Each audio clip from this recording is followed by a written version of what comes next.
এই গরমে শরীর স্বাস্থ্যের জন্য ভীষণ উপকারী নিরামিষ সজনে ডাঁটার রেসিপি আপনাদের সাথে শেয়ার করেছি। এটি বানানো যতটা সহজ, খেতে কিন্তু ততটাই সুস্বাদু লাগে।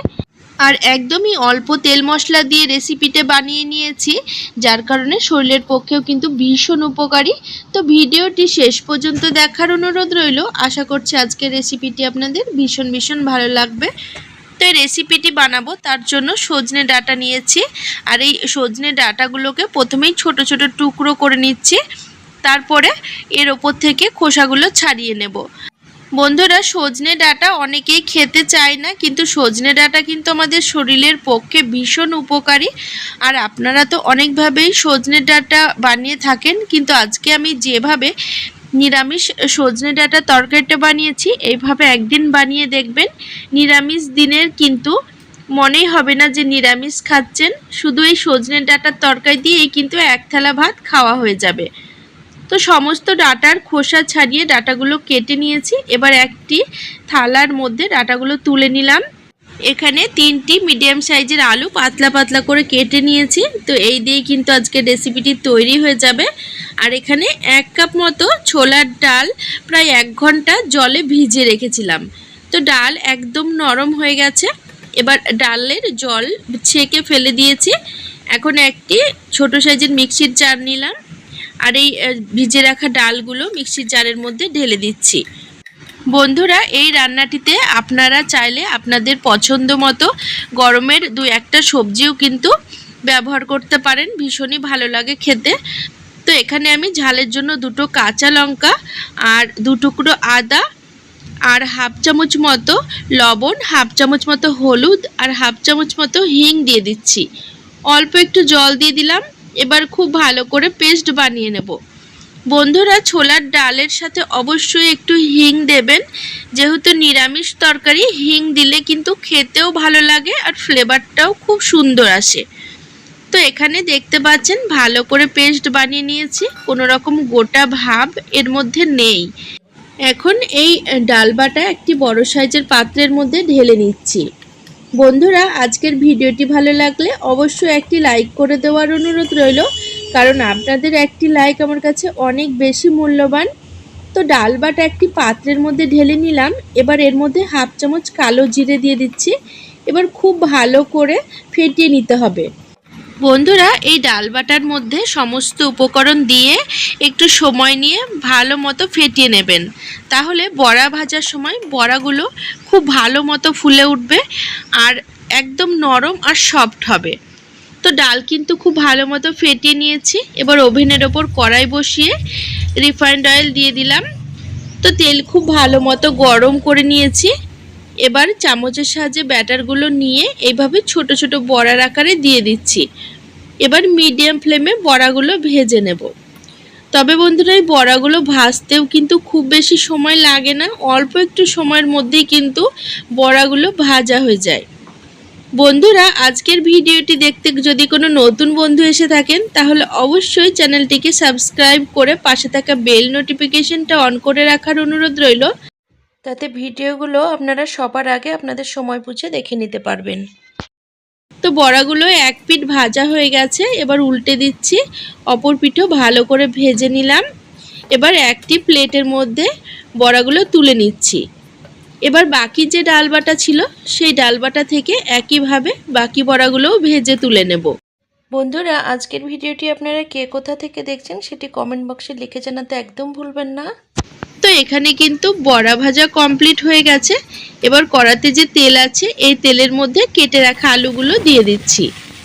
এবার আলুগুলোকেও মিডিয়াম ফ্লেমে ভেজে নেব।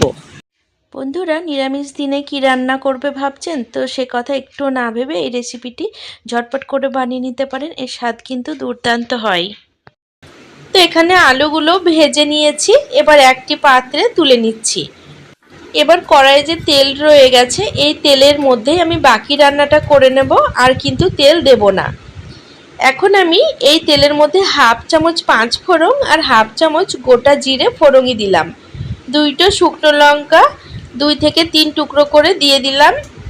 এবার মিডিয়াম ফ্লেমে ফোড়নটা একটুখানি ভেজে নেব। তো ফোড়নের কালার হালকা চেঞ্জ হয়ে গেছে। এখন এর মধ্যে একটুখানি হলুদ দিয়ে দিচ্ছি।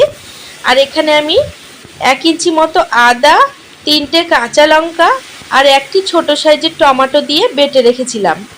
এই বাটা মশলাটা তেলের মধ্যে দিয়ে দিচ্ছি। এখন মিডিয়াম টু লো ফ্লেমে মশলা ভালো করে কষিয়ে নেব, যাতে আদা কাঁচা লঙ্কার কাঁচা গন্ধ চলে যায়। এবার মশলার বাটিটা ধুয়ে অল্প একটু জল দিয়ে দিচ্ছি। এখন মশলাটা আরও একটুখানি নাড়াচাড়া করে নেব। এখন আমি এর মধ্যে হাফ চামচ মতো জিরে গুঁড়ো দিয়ে দিলাম আর হাফ চামচ মতো ধনে গুঁড়ো দিয়ে দিচ্ছি।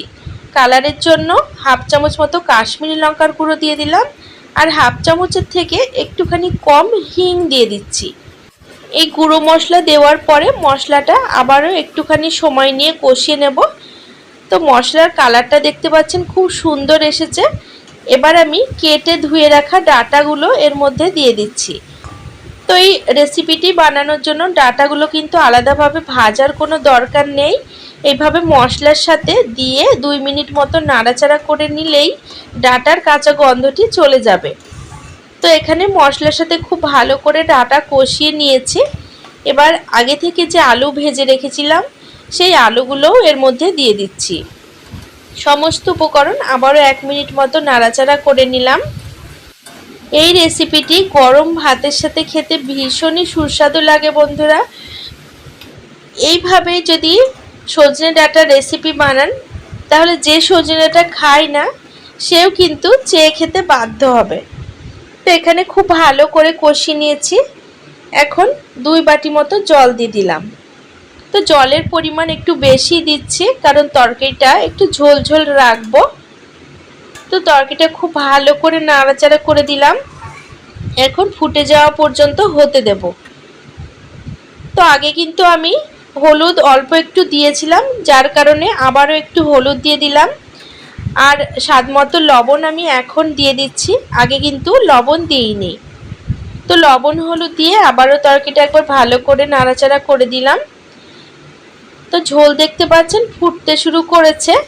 এবার তরকারিটা ঢাকা লাগিয়ে 3 থেকে 4 মিনিট হতে দেব। খুব বেশিক্ষণ সময় রান্না করার দরকার নেই কারণ আলু আর ডাঁটা অর্ধেক সেদ্ধ হয়ে গেছে। তো প্রায় 4 মিনিট পর ঢাকাটা তুলে নিচ্ছি।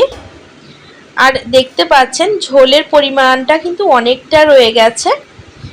এখন আমি আলুগুলো আর ডাঁটা সেদ্ধ হয়েছে কিনা একটুখানি দেখে নেব। তো আলু আর ডাঁটা খুব ভালো মতো সেদ্ধ হয়ে গেছে। এবার আগে থেকে ভেজে রাখা ডালের বড়াগুলো এই ঝোলের মধ্যে দিয়ে দিচ্ছি। তো ডালের বড়া দেওয়ার পরে ঝোলটা কিন্তু অনেকটাই টেনে নেবে, যার কারণে জলের পরিমাণ আমি একটুখানি বেশি দিয়েছিলাম। আপনারা তরকারিতে কতটা পরিমাণ ঝোল রাখবেন সেই বুঝে জলটা দেবেন। তো এখানে ডালের বড়া দেওয়ার পরে আর খুব বেশি রান্না করব না, 3 মিনিট মতো রান্না করে নেব, তাতেই কিন্তু হয়ে যাবে। তো ডালের বড়াগুলো দিয়ে দেখতে পাচ্ছেন ঝোলটা অনেকটা কমে এসেছে। এবার তরকারিটা একটু নাড়াচাড়া করে দিলাম। এবার নামিয়ে নেব।